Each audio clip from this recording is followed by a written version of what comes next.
Hey everyone, I'm Megyn Kelly. Welcome to the Megyn Kelly Show and happy Thursday.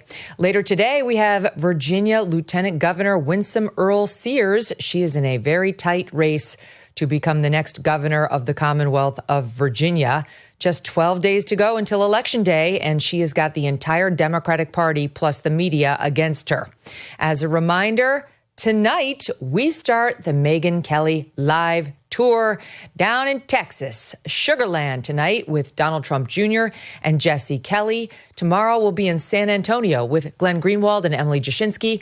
And on Saturday, Fort Worth with Glenn Beck, Mark Halperin, and Link Lauren. Go and get your tickets right now at megynkelly.com. We're going to be doing some Q&A at these events, so I look forward to the chance to interact with all of you one-on-one personally and hear what's on your mind, and then hopefully put on a great show for you while we interview some of your favorites. Don't miss a moment. Subscribe to this show on YouTube and follow me on Insta, Facebook, and X. Want to know about something positive and upbeat? Well, I've been telling you about Firecracker Farm hot salt. It's been a showstopper gift and a must-have item for anyone that enjoys spicing up their food. So what is hot salt? It's sea salt infused with a blend of hot pepper that's made by a wonderful little family company. It comes in sleek stainless steel push grinders that feel great in hand and are really satisfying to use. Their motto is everything is better with hot salt. And based on the reviews, customers are in full agreement. So give it a try. Go to firecracker.farm right now. Use code MK at checkout for a special discount. Yes, that's firecracker.farm, code MK. Don't forget the code. Get some hot salt before it's all gone. You're going to thank me. Okay, but I'm going to start with a few stories in the news on my own and just talk about what's going on. I don't know if you probably didn't watch the New York City mayoral race last night, the debate. It was the last debate between these three guys, and I'm sorry, but poor New York. Poor New York. We're about to elect a guy who looks like a radical Muslim socialist as the mayor of the greatest city in the world. And this guy, this question of this imam, who we talked about yesterday, didn't even come up. It wasn't even a thing. Like, no one's making a thing out of that on the debate stage. So he actually physically embraced this imam who testified for the defense at the trial of the blind sheikh in 1993 after the first bombing of the World Trade Center. Literally was a defense witness. And Zohran Mamdani's got his arms around him, smiling in a photo, calls him just recently a pillar of the New York community. And no one seems to think this is important. Now, Andrew Cuomo did bring up this other person. He was photographed when he went to Uganda for his wedding at his palace. He wants to pretend he's working class. He's not working class. Look, here he is standing with this woman. Her name is Rebecca Kadaga. And Andrew Cuomo laid into him for this, which was a fine attack. I don't know why we didn't hear about the imam, but here's what Cuomo said about this woman. Take a picture with Rebecca Kadaga, Deputy Prime Minister of Uganda. You take a picture with your father. You're smiling. He's smiling. She's known as Rebecca Gay Killer Kadaga. Question. You're a citizen of Uganda. You took the picture. You said you didn't know who she was. It turns out you did. How do you not renounce your citizenship or demand BDS against Uganda for imprisoning people who are gay just by their sexual orientation? Isn't that a basic violation of human rights? I think he gets the question. My politics is consistent, and my politics is built on a belief in human rights for all people. And that extends to queer and trans New Yorkers, and it extends to queer and trans Ugandans. And had I known that the first deputy minister was the architect of that legislation, I would not have taken that photo. Okay. So he's from Uganda. The guy's a citizen of Uganda. And he doesn't know that this woman who is at the top of the leadership structure in Uganda is so far anti-LGBTQ rights that she looks like she's basically like a David Duke type on those issues. She pushed harsh anti-LGBTQ policies that included life imprisonment for gay people just for being gay. That's the story in Uganda. In 2012, then Speaker Kadaga infamously said she was passing a draconian law imposing severe penalties against practicing homosexuals as a Christmas gift for supporters. She said, you want that law as a Christmas gift? We're giving it to you. So she wants and passed a law that made it a life imprisonment offense for people who are gay. That's terrific. What a nice lady who he was posing with for photos. This is not like some random, it's not like you or yours truly going like through Uganda on a tourist trip and posing, with some random person who turns out to be really harshly anti-gay. This is his country. Okay, it's his country. She's a very well-known politician. And the laws in Uganda in general are terrible for gays. It's got one of the world's harshest laws for gay people. Same-sex activity is illegal for both men and women in Uganda and does require life imprisonment, thanks to his good buddy who he posed in the photos with. Chris Lynn, who's the co-founder of the Stonewall Democratic Club in New York. This is the city's first LGBTQ club. Said he's either a liar or incredibly ill-informed. Come on, no one thinks he's that ill-informed. He knew. And this imam he was with, who's like totally pro-terror, pillar of the community, he hasn't even tried to distance himself from that. He hasn't even tried to say, I didn't know about that one. He's like, yeah, pillar. Okay, that's who we're about to elect. I'm sorry. There's no choice right now. You're going to have to vote Cuomo. I'm sorry. I with all due respect to Curtis Sliwa, I can't stand Cuomo, but Curtis can't win. And we're now so tight in terms of the election, you got to get real.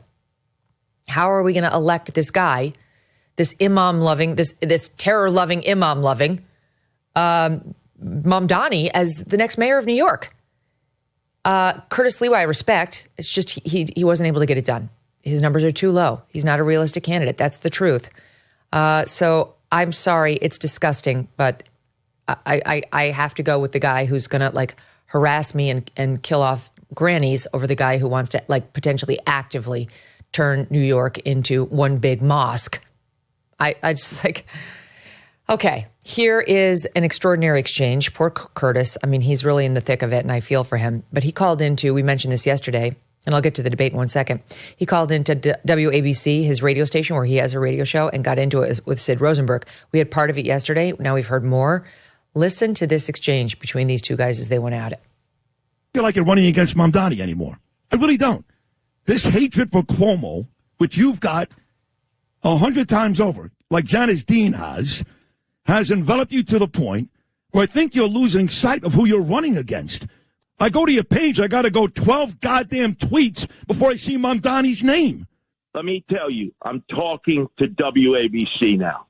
I'm hurt. I have armed security guards now protecting my life and Nancy's life. I've been bribed by the billionaires to drop out of here.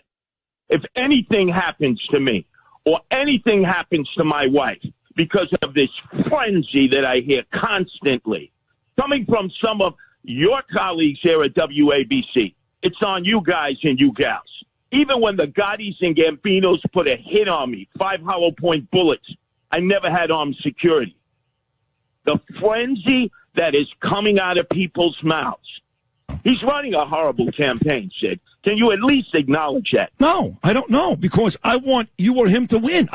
Now we're 10 minutes in, and you're still talking about Cuomo. I mean, what's wrong with you?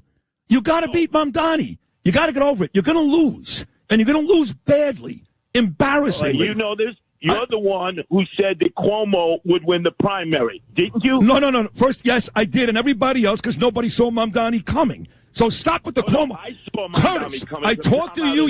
No, you didn't. No, you didn't. WABC has turned on me. This is not about ABC. It's about Sid. Forget about ABC. No. This is about WABC. No, okay, Curtis, you made your point. You made your point about the station. Now it's Sid and Curtis trying to have an adult conversation. The way you're running your campaign right now, you're going to lose and lose badly. You're still not talking about Mamdani. You're talking about WABC and Cuomo. That's not going to win you this goddamn race. So this is the position that New Yorkers are in. You can hear Sid's frustration because he knows what we all know, which is Curtis is going to lose and Mamdani's going to win. And the only possible way of stopping it at this point is for Curtis to drop out and to beg his supporters to vote for Cuomo and for Cuomo to give Curtis a role high up in the Cuomo administration if he were able to pull it off. But even the polls suggest that even if he got every single one of the Curtis voters, he'd still be behind Mamdani. So even that is not a guarantee. This is all like desperation by the non-Mamdani fans to try to stop his momentum because he's a wolf in sheep's clothing.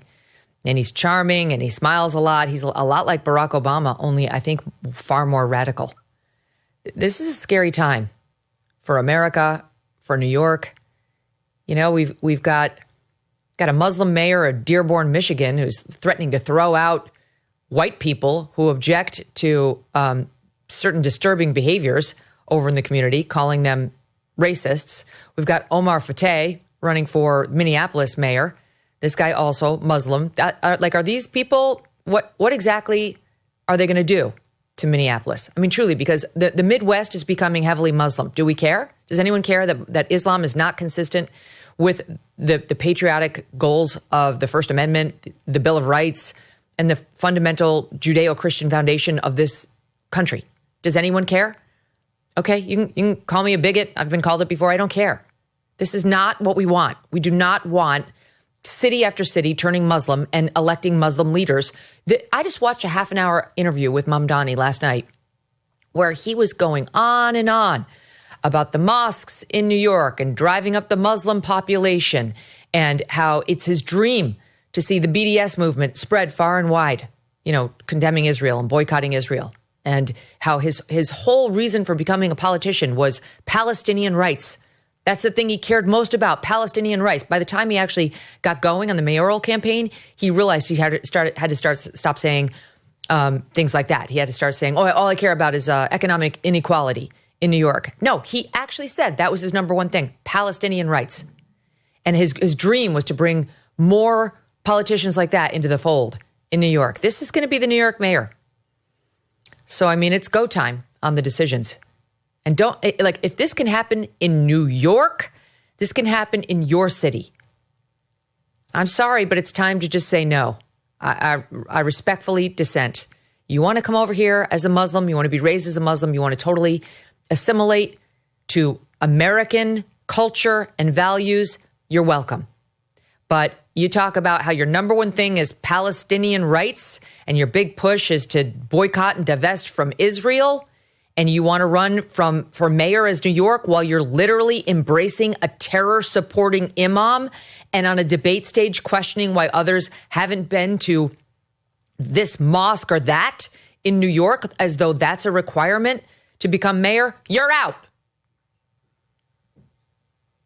Cuomo, his biggest shot at Mamdani last night sounded just like his other big shot at Mamdani in the last debate. Here it is in SOT 21. And I allocated more funding for housing than any governor in the history of the state of New York. All right? I did things. You have never had a job. You've never accomplished anything. There's no reason to believe you have any merit or qualification for 8.5 million lives. You don't know how to run a government. You don't know how to handle an emergency. And you've literally never proposed a bill on anything that you're not talking about in your campaign. You had the worst attendance record in the assembly, and you gave yourselves the highest raise in the United States of America. You went from $110,000 to $140,000, and then you never showed up for work, and you missed 80% of the votes. Shame on you. Shame on you. It was good, and it was more fiery than he was in the last debate, but it wasn't great. Where's the stuff I just said? That's actually what's going to animate New Yorkers. You're not going to get any one of the 9% Muslim voters, Andrew Cuomo, not one. So don't bother pandering. Like, just say what's real. We all know what's real. This guy is so radical. It's incredible to me. I feel like the voters of San Francisco would reject this guy. And New York City, the main target of 9/11, is about to elect this guy who's not even sorry for his bestie, imam, pillar of the community comments. Here's what Mamdani had to say about Cuomo. He brought up the sex pest allegations, which of course he did. It was a smart thing to do, and he did it. SOT 20. One of those women, Charlotte Bennett, is here in the audience this evening. You sought to access her private gynecological records. She cannot speak up for herself because you lodged a defamation case against her. I, however, can speak. What do you say to the 13 women that you sexually harassed?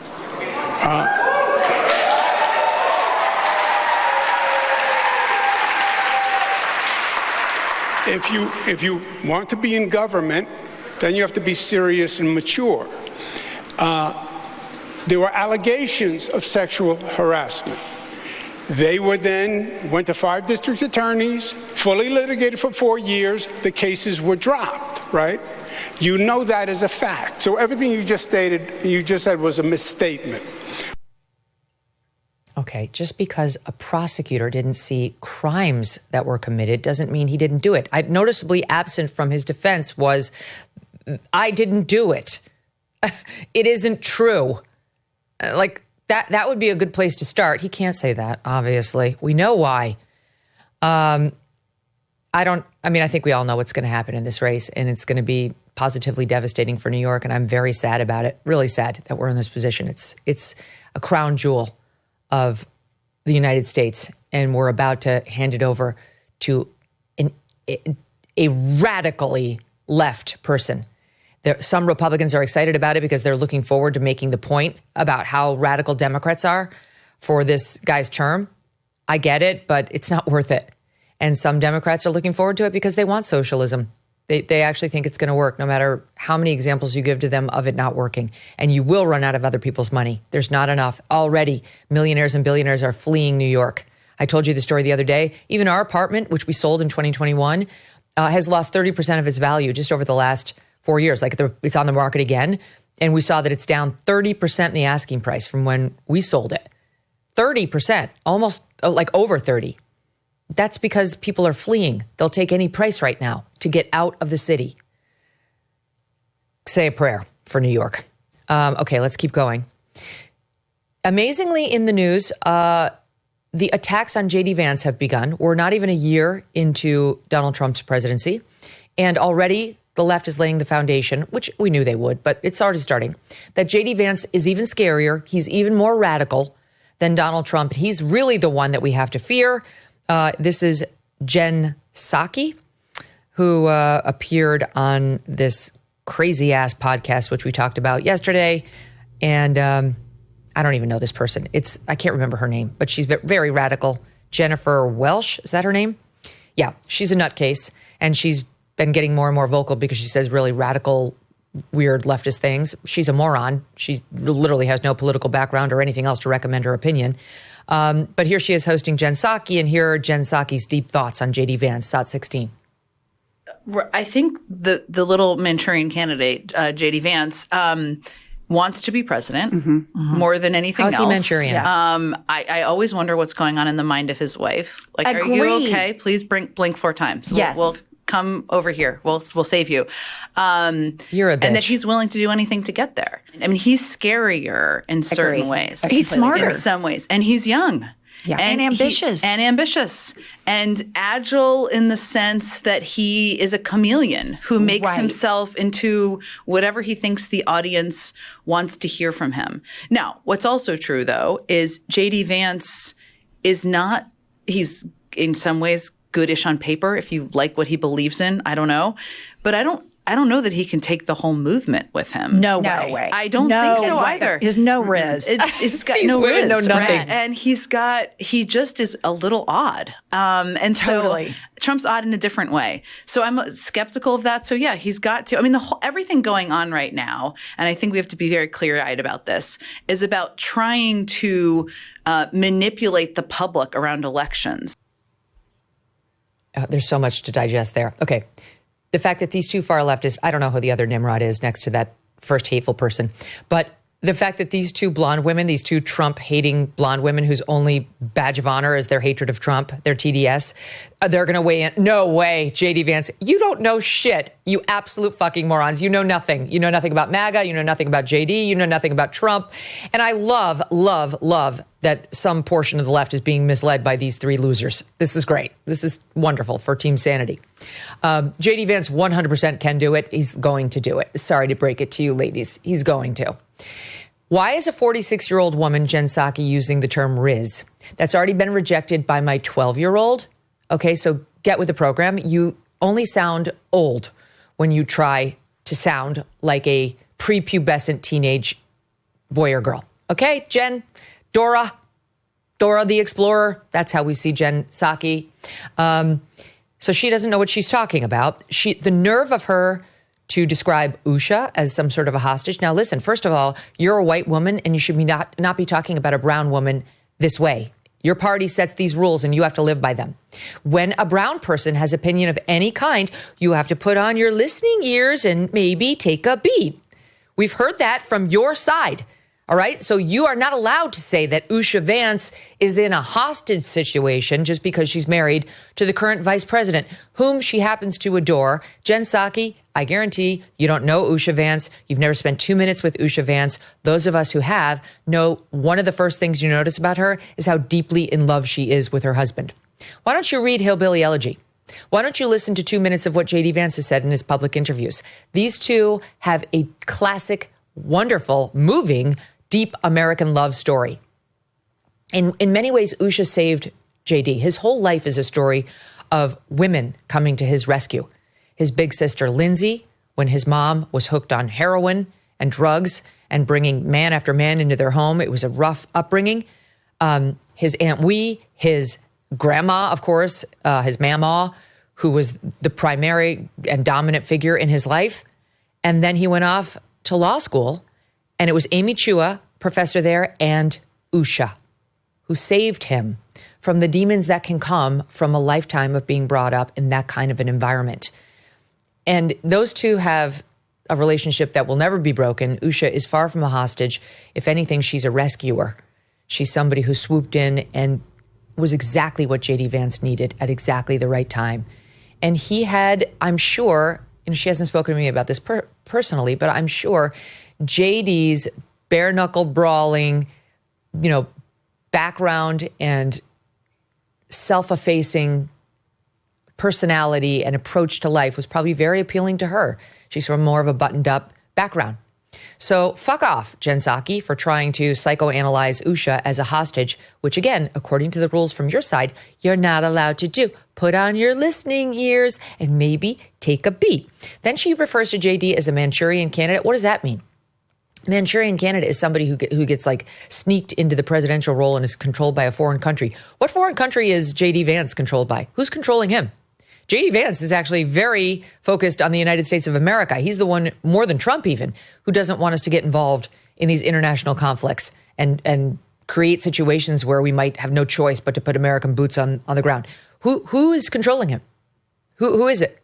You failed to say. You just pass gratuitous insults off as somehow sophisticated political analysis, and the two morons across from you had no idea what you were saying, so they let it slide. He's a chameleon. She has the nerve to say J.D. Vance, is a chameleon. This from Jen Psaki, whose nominee for the presidency a few months back was Kamala Harris. Have you no decency, man? My sorrow. Joy cometh in the morning. That Kamala Harris.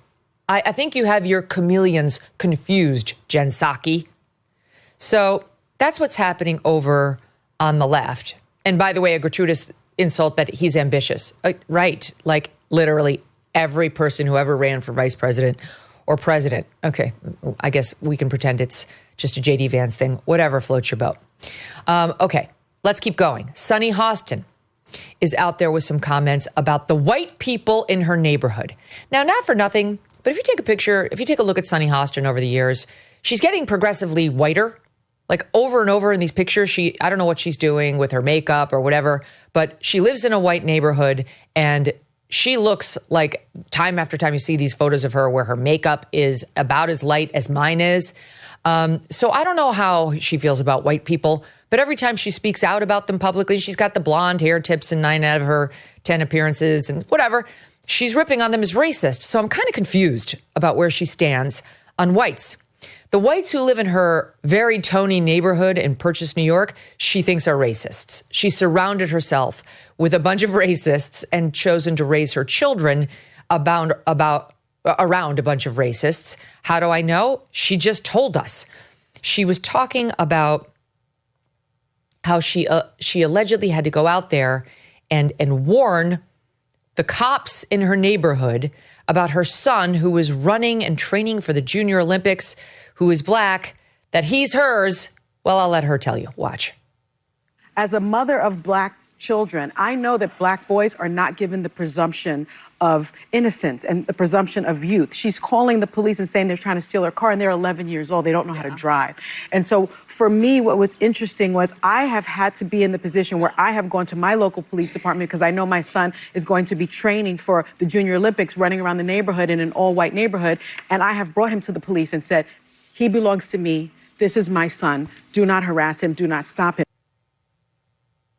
Okay. She was talking about this new Netflix show that is called The Perfect Neighbor, that documents a white woman shooting and killing dead her black neighbor through a closed door. They had been having some sort of a dispute, and it had been getting more and more heated, and the black neighbor's children had bothered in some way the white woman. They had a heated exchange, and the black mother came over to, settle the dispute in some way. And this white woman shot her through the front door. By the way, the woman was charged with manslaughter with a firearm. She tried to argue self-defense and stand your ground. It didn't work. The jury found her guilty. She was sentenced to 25 years in prison. So that's what happened in that case. And Sunny Hostin wants to liken her neighborhood and apparently her neighbors to this woman, talking about how, I guess she thinks she's surrounded by racists, and she had to go down to the local police to say, he's mine. What does this mean? He's mine? So I guess he gets, her son went to Harvard. She's still trying to pass him off like he's a Trayvon Martin character. Would you take a seat and calm down? If you think you're surrounded by so many white racists and racist cops, why don't you move? You don't need to live. Oh, I'll tell you why. Because she's living in a multi-million-dollar mansion. Here's the video. She let People magazine come in and take video of it. Look at this palace. This is poor Sunny Hostin, who basically wants you to think she's living in some, working class, terrible white neighborhood with a bunch of white racist backwaters who hate black kids with their white racist cop force who wants to kill her black boy who's just jogging through the neighborhood. This is such a bunch of bullshit. She lives like a queen. Her son went to Harvard. They're fine. Most people would give their eye teeth to get a house like this in Purchase, New York. So why doesn't she just STFU? I've had it with these fakers who have all the advantages of being born and living in America and the American dream coming true for them. She's a successful attorney. In addition to this job on The View, where she gets millions of dollars a year, and still can't let go of this underprivileged status. Like, I'm just a victim of racism everywhere, and my poor Harvard-educated son is too. And these racist cops would have killed him. They would have shot him on his runs had I not paid a visit to say, he is mine, Sunny Hostin. So this one you have to let live. What world is she living in? It's completely made up. It's made up. There's no gratitude for what this country's given her. Zero. She's not grateful, just like Michelle Obama. Not grateful at all. She's another Karine Jean-Pierre. All about race. It's all about her race. That's what leads for her whenever she enters a room, no matter how many blessings the country has bestowed on her. And it's pathetic. All right, we got to move on because my next guest is in a very, very heated race. And the future of the Commonwealth of Virginia does depend on her winning it. Unfortunately, her adversary, who appears to actually be a true coward. I mean, you watch this Abigail Spanberger in these debates, and all you think is, this is a coward. She won't stand up for girls' rights or women's rights when it comes to the trans issue. She won't stand up for the rights of Virginians versus illegals. And she won't even stand up for people who are across the aisle from her who are being threatened with murder, or their children are, by the radical who's running to be attorney general on the same ticket she's on, the Dems. So up next is Virginia governor candidate, the current lieutenant governor of Virginia, Winsome Earle-Sears. Stay tuned for that. I've been talking a lot about Riverbend Ranch lately because their steaks are amazing. Riverbend Ranch has taken Black Angus beef to a whole new level for the last 35 years. Riverbend Ranch has been creating a very elite Angus herd. They use ultrasound to select genetically superior cattle with a focus on flavor and tenderness.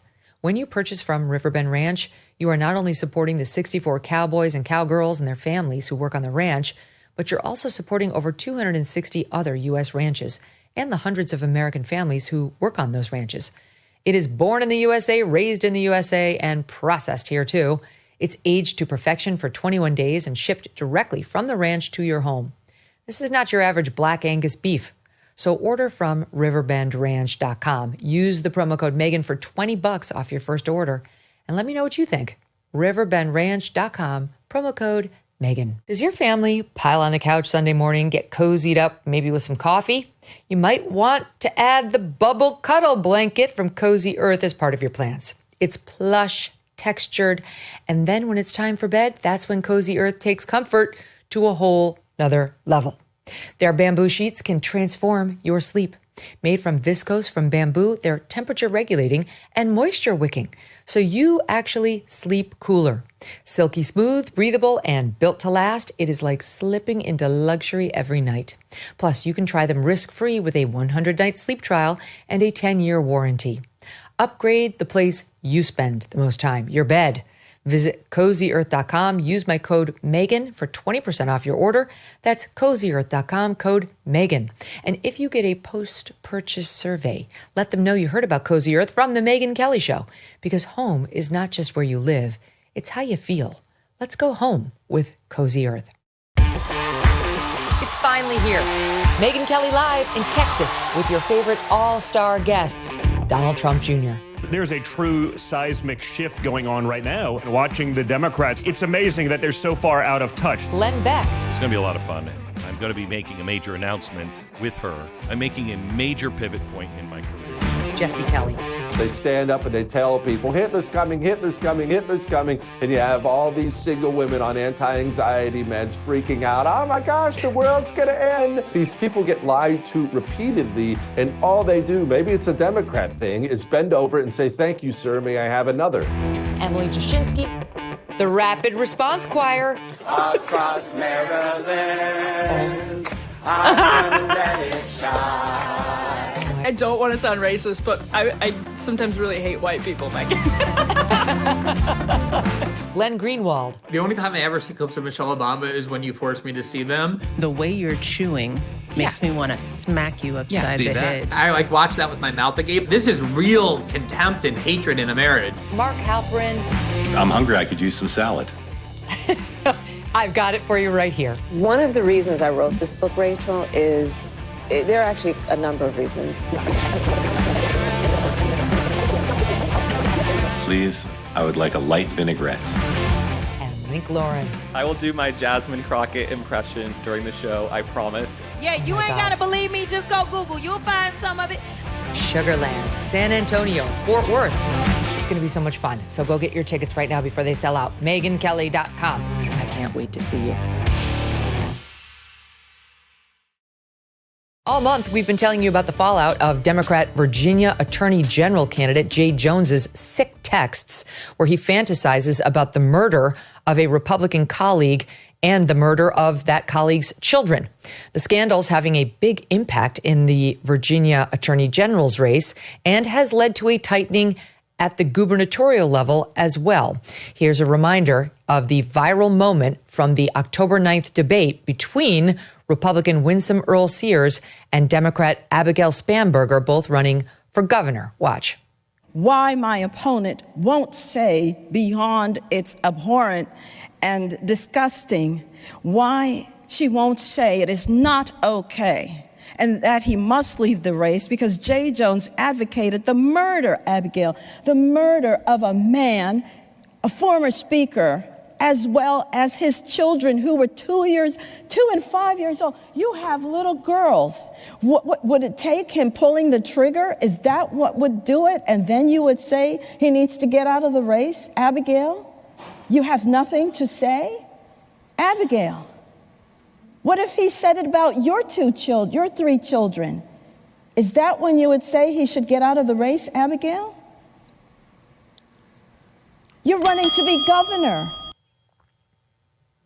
For the listening audience, Abigail Spanberger just stands staring blankly ahead, does not look at Winsome Sears, does not make a comment, has no comment, and that's clear.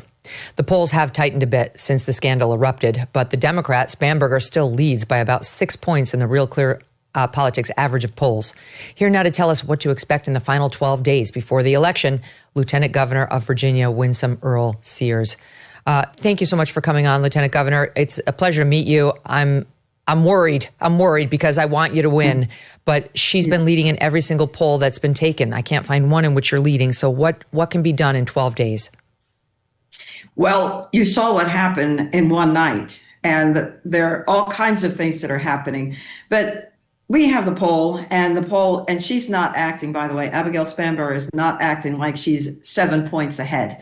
You look at her, and she knows that her polls are telling her what our polls are telling us, that we're either -2, we're break even, or I'm up to. And that's why you see that she's doing all she's doing. She's pulling out all the stops. She's bringing everybody in the world that she thinks she will help her, but it won't help her because it really comes back down to common sense. It comes back down to she is not supportive of a different political side. You know, her nominee for Attorney General, J. Jones, advocated for political murder. And she says what? She's disgusted. Is that all? She's disgusted about political murder. Well, yeah, she's not going to make it because the people of Virginia want somebody with a backbone and not cunning. After that debate, she went on just the other day with Katie Couric, and this subject came up again, and she seemed more irritated about how the texts came out than she did about the content of them. Let me play you South 36. He wrote some texts, and they were released basically advocating for political violence against his opponent. And the Democrats in your state and other states, I understand, have renounced his rhetoric, but they have not called for him to drop out of the race. And I'm just curious, why is that?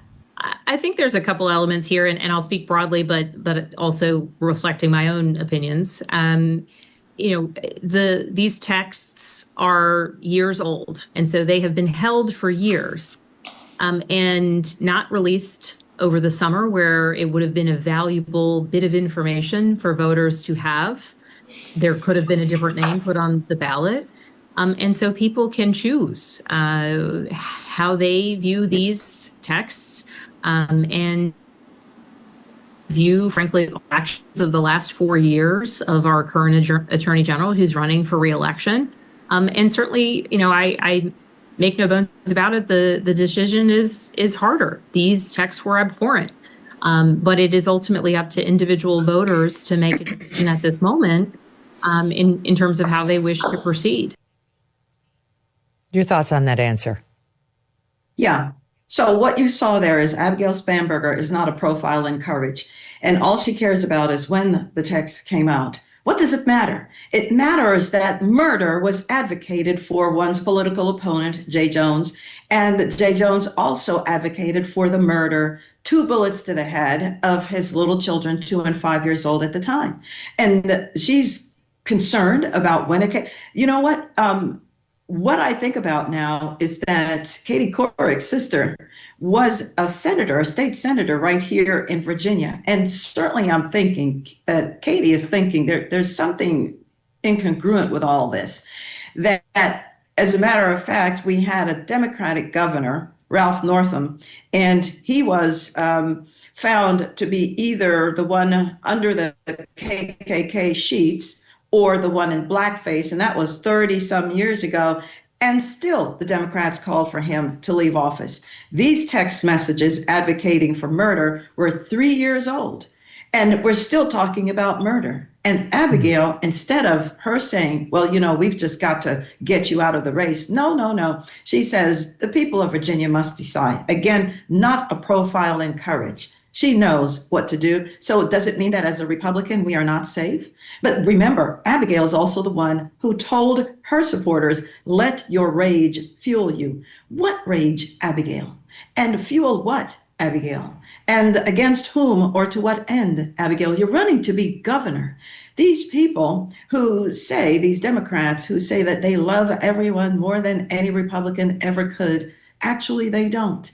And the ones who say, these Democrats, that they are so very tolerant, aren't exactly tolerant, unless, of course, you believe their own views. We can't have somebody like this in Virginia. So that's why you see the polls have tightened. She knows the truth. We're going to win this. What do you make of the fact that she refuses to be clear on whether she would rescind Governor Youngkin's executive order banning boys from girls' spaces, saying you cannot have boys in girls' locker rooms and bathrooms and so on? She seems to want to have it both ways, because her position, if you sift through it, and it takes some time, seems to be, I think it's up to the locals. Let the locals decide. But she won't just come out and say, I'm going to rescind the order. She wants to sort of pacify. So what do you make of that? And what will happen on that issue if she becomes governor? We already know what's going to happen. She's going to make sure that all of Virginia adheres to boys being fully undressed in locker rooms with girls, and men also, because it's happening in Virginia where adult men are now going into girls' locker rooms and bathrooms, etc. And the reason I say that is because she didn't just support that idea, she voted for it. So let's just see what the voting record says. And she's trying to run from that record. So let's not ask if she supports. She voted for it. It's what she wants. And when I asked her point blank on the debate stage, what if your young child, your little girl, came to you crying that she was forced to undress in front of a man in the locker room? What would you say to her? And Abigail said nothing. She had a smirk on her face. She adjusted her posture and, like, who are you to talk to me? Who are you? But that's why we're going to win, because people see the real Abigail, and it doesn't look like she cares. Well, I can't believe she's doing as well as she's doing. I realize Virginia's gone blue and Trump didn't win Virginia, though it was tight, tighter than expected. But it's just gotten so blue from all those D.C. federal government workers who live in Northern Virginia. But given everything that's happened in Loudoun County, with the girl being the victim of a sexual assault in a bathroom by a boy, we've had a couple of incidents there. There's another big case in the news where a so-called trans boy, a girl pretending to be a boy, went into a boy's locker room and started recording actual boys, and the boys got suspended from school for objecting to it. Like, Virginia's lost its mind on this issue. I can't believe there's not still a majority who see the insanity and are ready to vote for you and not her. This must be a deal breaker. Well, some people in Virginia have lost their minds, but the people with common sense haven't. And my policies will work for Democrats' children, independents' children, Republicans' children. Here's what we do know to be true in Virginia. When the real polls are being looked at, and that's where people are actually showing up, because, early voting started way in September 19th. Those polls that are Republican leaning, we are showing up at 80 to 90% to vote. In the Democratic polls, they are showing up at 50 to 60%. So those are the polls that really matter. And we have been winning every single week since voting started. And we are still converting people. The debate is converting people. Subsequent actions after the debate, still converting people. And just today I was hearing about one gentleman. He said there are 5 women who are Democrats in his office, absolute Democrats. And one of them came and said, I'm going to vote for Winsome. and another few are not far behind. So we are turning hearts and minds because people just want to live in peace. You know, you do what you want to do and let me live too. Don't want to control my life. What is really turning people, I think, also are the pocketbook issues. I don't want to pay more in taxes. I worked hard for this money. I ought to be able to keep as much of it as possible. We've returned $9 billion back to Virginians. $9 billion. They like that. Abigail was never a part of any of that. Doesn't know how to do it. We've brought all these jobs to Virginia. Just announced a $3.5 billion Merck investment in Virginia, a $4.5 billion investment from AstraZeneca, a $5 billion investment in Virginia from Eli Lilly. These are real jobs. These are real families. This is creating generational wealth. Buy a house, get on the path to having a will so we can have something to fight over. I mean, these are real issues. Keeping people safe. No sanctuary state in Virginia. We have found 4,000 criminals who are legally here on their way to some form of deportation. The number 3 MS-13 gang leader right here. Tren de Aragua, cartels, communist Chinese party leaders. They are gone. My opponent, Abigail Spanberger, has voted to keep every single one of them here when she voted against the Lake and Riley Act. Let me play her on this issue on whether the local police and the state police should cooperate with ICE. This is her in June, SUP 40. Anyone who has violated the law, committed a crime, should be prosecuted. And ultimately, if they don't have legal status, deported after that, right? That's in the criminal space. But the use of local police and state police resources to enforce civil immigration infractions, not only is it not actually doing the work of ensuring that those who have committed crimes are out of our communities or held accountable, but it's actually a distraction of resources, both in terms of personnel hours and money, from actually keeping our community safe from any sort of community, by ensuring any type of community policing, let alone any sort of law enforcement action. What's your response to that it's a distraction, that the cops should focus on local crime? Yeah. Oh, my God, Megyn. I'm surprised that you even know what she said. It's a word salad. I mean, where do we even start? And then there's also the fact, she seems so tortured. I was exhausted watching her. Her whole body, it's very simple. If you're a criminal and you're illegally here, you got to go. Why do we want you? And we're talking about the worst kinds of criminals, pedophiles, murderers, rapists. Abigail Spanberger, this isn't hard. You got to go. Why do we want to keep criminals here? You said you came, for an opportunity, but you didn't. You're taking the opportunity to prey on us. And ICE wants them gone. We want them gone. We must live in peace. Our children must be able to walk the streets. Our business inventory must be safe, etc. We can't have her. Well, Abigail doesn't know how any of this works. As a matter of fact, she's going to need on-the-job training, but she's not going to get it because I've been doing the work. Where has Abigail been? Oh, that's right, hiding, one of 435 in Congress. And now she has to stand on her own. She can't do it. I'm ready to take command on day one. I'm a Marine. I know how to do this. I love that you served your country honorably for a few years in the United States Marine Corps. Thank you for doing that. I wanted to, unlike, we did a segment before you came on talking about a little bit about Karine Jean-Pierre and Sonny Hostin too, who always lead with race. They're obsessed with their own race. Karine Jean-Pierre has failed to she has made sure to mention the fact that she is Black and, quote, queer in every interview she's done to promote her book. You're the opposite. You happen to be Black. I never hear you make an issue out of this. It seems like a totally different approach to race and the fact that your Blackness is incidental to who you are. Can you just speak to that a bit? Because I'm overwhelmed with the obsession on this issue on the left. Let me tell you, who always reminds me that I'm Black? The Democrats. And it's in some racist form or other. And yet they're the ones who supposedly love Black people more than Republicans. And they're supposed to love women more than Republicans. And apparently they're also supposed to love immigrants more than Republicans. Well, where is the love? Show me the love. Don't tell me you love me. Show me. But of course, we know it's not true. these Democrats, thankfully it's not all of them, but some of them, they're fighting the Civil War all over again. They will never let the wounds heal. They keep ripping the scab off, ripping the bandage off, because it serves their own purpose. Meanwhile, the rest of us, we just want to get on with our lives. I mean, here I am, Megyn, in Virginia. I have to win my own race as lieutenant governor on my own.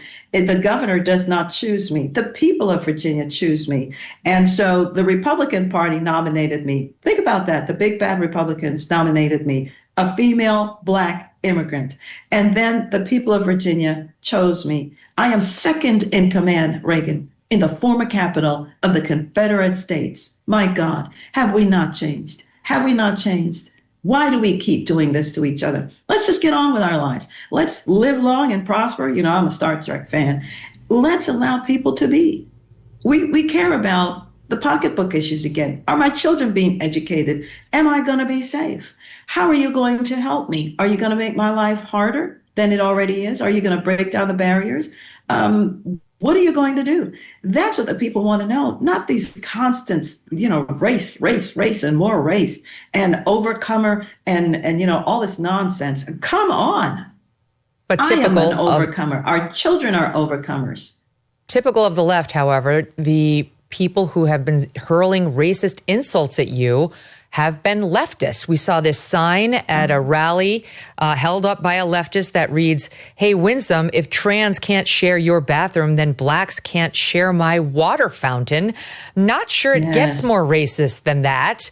Then there was this leftist at a ball game the other day who offered the following. Forgive me for playing it. This guy's name is Scott Pogoric, and shouted that you should go back to Haiti, from which you do not hail, but let's just look at it. SOT 39.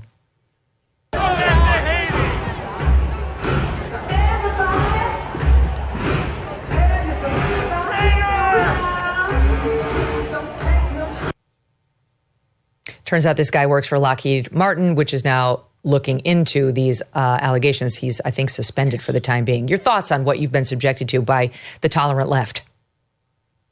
It's not anything new to me, actually. When I first ran for office 20-some years ago, 2001, I ran for our House, and I was told the very same things back then. And in fact, I was called everything but a child of God. And all I was doing was running for office. And by the way, I had death threats back then, and they were so credible that my house and my phones were wired by the state police. I had children. And my mother called me from Jamaica and said, "They're going to kill you." And I said, "No, Mom, they don't do that in America." So, I've had the brunt of this. I even had to take a protective order out against my opponent's supporter. And he violated it and was subsequently jailed. And guess who his attorney was? My opponent. And so, You see, this is nothing new. I'm used to this. I'm back into politics after being gone for 20 years. And apparently we still need a whole lot of prayer, Megyn.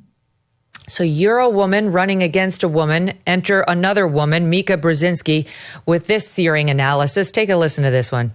SOT 35. It really is incredible when you have Abigail Spanberger, Mikey Sherrill, her background, all the different jobs that she has held in the military, and also like Alyssa Slotkin. Yeah. I mean, my God, these women are incredible. And to them, I would say, fight, because we need them. I mean, this is something that a lot of Democrats are grappling with right now. Is they've nominated women 2 of the last 3 elections for the presidency, lost both. There are some who say, well, we can't do that again. The stakes are too high. But of course, that does fall into the same misogynistic trap. Other countries have no problem electing women.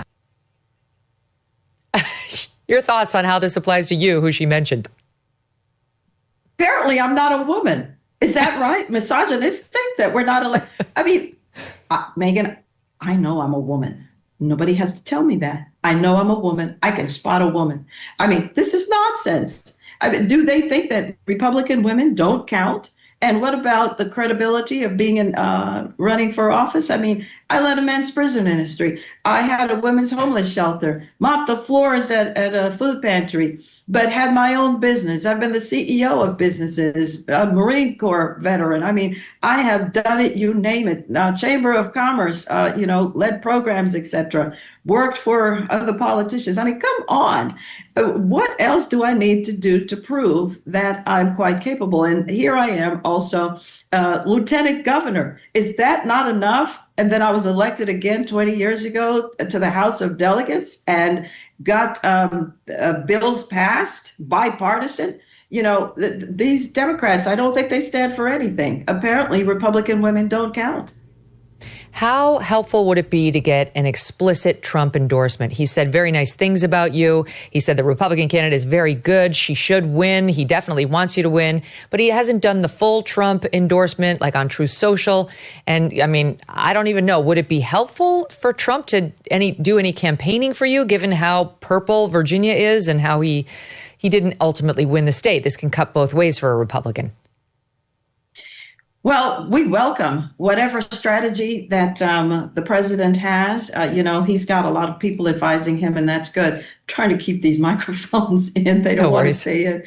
But yes, whatever opportunities are available with the president, we welcome them. Look, people understand what the parameters of this campaign are all about. It is not lost on them that I have supported President Trump. And even if it were, my opponent has been telling everyone that anyway. So we all know what's happening. We're going to win. We're going to win because we have the right ideas. And again, the right ideas are the common sense ideas where they're trying to paint me, the Democrats, as, somebody who will not look out for the people. But of course, the people know better. Again, I didn't run a men's prison ministry for 2 years if I didn't care. I am not soft on crime, not by any stretch.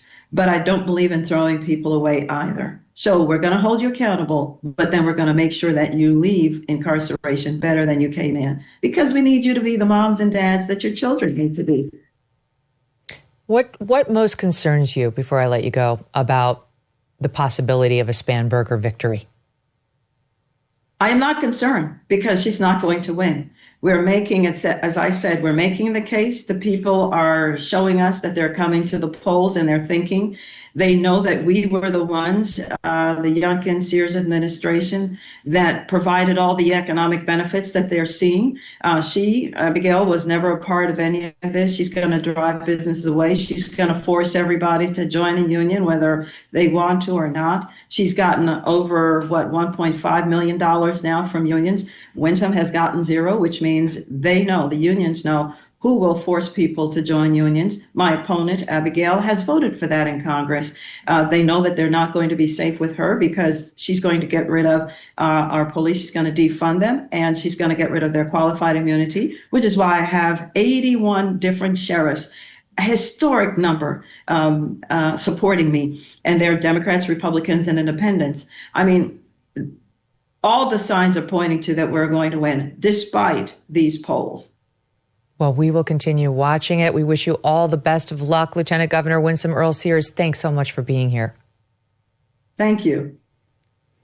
Wow, that's a big one, Virginia. Go out and vote. How can you go from Glenn Youngkin to Abigail Spanberger? Truly, how could you do it? Talk about a downgrade. And not for nothing. I think I told this story, but I'm just going to remind you, this is what a good man Glenn Youngkin is. When I went to the Charlie Kirk event at Virginia Tech, and by the way, Virginia Governor Glenn Youngkin did not need to go to that. This was right after Charlie died. I mean, it was 2 weeks after. And tensions were still high, and he showed up anyway. And he did not have to do that. Originally it was just going to be yours truly and Charlie. So he was a late hitter, and he went willingly. And he shows up there. I think I told you this. He led us in a prayer before we went out there, which really settled everybody's nerves. And then on top of that, when he left, he came with a great security force because he's the sitting governor. When he left the security force for me. It was so sweet. I mean, he's the governor, right? But he wanted me to feel safe and be safe. Total classy, great guy. You're going to follow up that act with Abigail Spanberger? Why not go for the person who will carry on the Youngkin legacy? Winsome Earle-Sears has shown courage. She served our country honorably. She's standing up for girls and for women. She will protect Virginians against the crime being committed by illegals and by others because she's in favor of a robust police force. There's no contest here. I really hope the Republicans who are sitting on the couch and thinking it doesn't matter, get off the couch and make sure they go and cast their vote for her. She needs the help. You know, I know she says the internal polls, but let's be honest, those rarely come through in the end. The public polling has her behind in every poll, but she doesn't have to stay behind. There are 12 days yet to go. You can get off your couch and go vote for her. And I urge you to do it. Okay, we are going on the road for Megyn Kelly Live for the rest of the week. We're going to have tonight's conversation with Donald Trump Jr. and Jesse Kelly as our show tomorrow. It's going to be really fun. And I know we've gotten a lot of curious inquiries as to how the tour is going to sound and what it's going to look like. So you will see tomorrow. And if you would like to join us on our 10-city tour, go to megynkelly.com to get your last-minute tickets and sign up if you want for the VIP meet and greet. So you and I can shake hands and have a picture behind the scenes. Lots of love to you all, and I'll see you soon. When you are buried in credit card and loan debt, it's human nature to put it off and say, I will deal with this later. If that's you, here's something you need to consider. Okay, just give me 30 seconds to consider the following. Done with Debt has discovered a little-known strategy that will work in your favor to dramatically reduce or even erase your debt altogether. They can aggressively engage everyone you owe money to this fall, and here's why. They know which lenders and credit card companies are doing year-end accounting and need to cut deals. They even know which ones have year-end audits and need to get your debt off of their books. So consider getting started with Done with Debt now, this fall. Done with Debt accomplishes this without bankruptcy or new loans. In fact, most clients end up with more money in their pocket the first month.